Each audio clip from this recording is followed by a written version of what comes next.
5 minus 1 gives us 4. And again here inside this parenthesis we have 5 minus 1. So 4 times 4, which equals 16.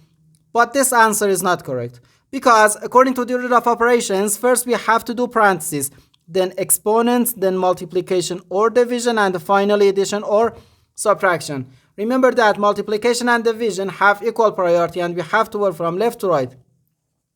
And the same applies to addition and subtraction.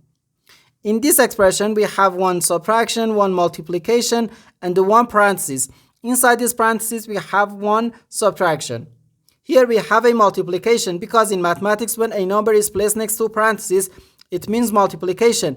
And we usually don't write the multiplication sign for brevity.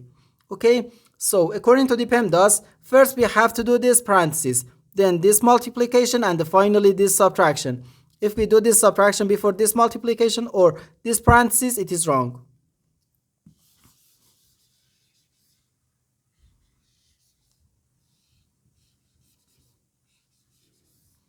So first this parenthesis. Inside this parenthesis we have 5 minus 1, which gives us 4.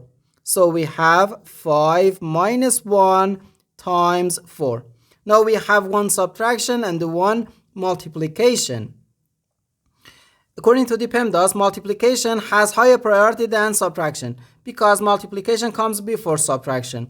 So here first we have to do this multiplication. 1 times 4 is just 4. So 5 minus 4, which equals 1. And this is our final answer to this problem. The correct answer is 1.